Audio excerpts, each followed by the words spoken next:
Hello friends, আপনারা দেখছেন বিশ্বাস বাংলা 3.0 ইউটিউব চ্যানেল। আর বন্ধুরা, এই চ্যানেলে আমি বাংলার স্মরণীয় বরণীয় মনীষীদের জীবনী বলে যাচ্ছি সংক্ষেপে। যদি আপনাদের কারো জীবনী জানতে ইচ্ছা করে আমাকে কমেন্টে লিখে জানাবেন।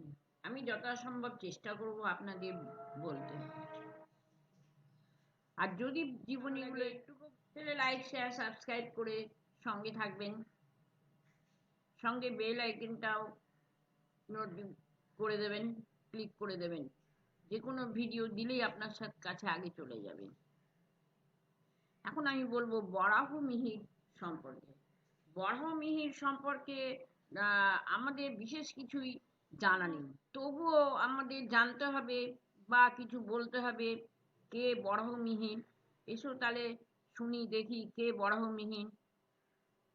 বরাহমিহির কবে কোথায় জন্মেছিলেন এ সম্পর্কে কোনো নিশ্চিত তথ্য আমাদের কাছে নেই। তবে 505 খ্রিস্টাব্দে তিনি যে উজ্জয়িনীতে কর্মরত ছিলেন তার প্রমাণ আমরা পেয়েছি।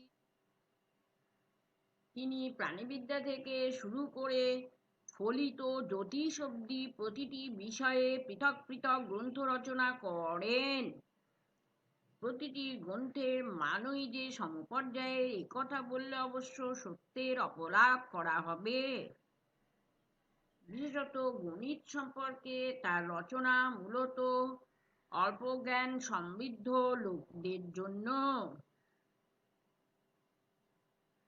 বলে অল্প জ্ঞান সমৃদ্ধ লোকেদের জন্য, তার মানে জানো তো সুবিশ অল্প অল্প 1+1 এরকম হয়তো কিছু অঙ্ক সম্পর্কে তিনি আমাদের ধ্যান ধারণা দিয়েছেন। বরাহমিহিরের শ্রেষ্ঠতম অবদান তার জ্যোতির্বিদ্যার গ্রন্থ পঞ্চসিদ্ধান্তিকা। এই মহাগ্রন্থে তিনি প্রাচীন হিন্দু 5টি প্রধান সিদ্ধান্তের বিশ্লেষণ করেছেন। সেই 5টি সিদ্ধান্ত হল পৌলিশ, রোমক, বাশিষ্ঠ, সূর্য এবং পৈতামহ।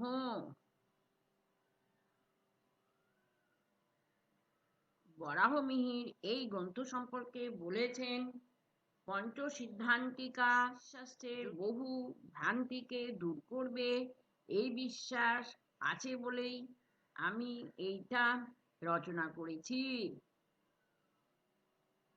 বরাহমিহিরের অপর যে গ্রন্থখানি কালজয়ী, তার নাম বৃহৎ সংহিতা। এখানে তার আলোচনা জ্যোতিষ নিয়ে, বিভিন্ন ধাতুর মিশ্রণ, এমনকি সিমেন্ট তৈরির কৌশলও বরাহমিহির জানতেন। সিমেন্ট কি কি কোন কোন ধাতুর সংস্পর্শে তৈরি হয় সেটাও তিনি জানতেন।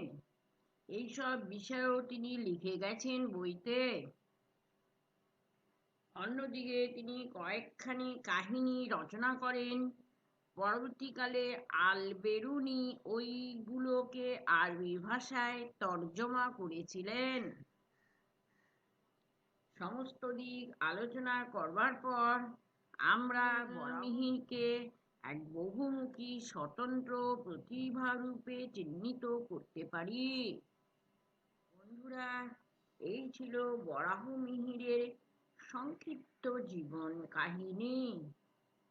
Thank you.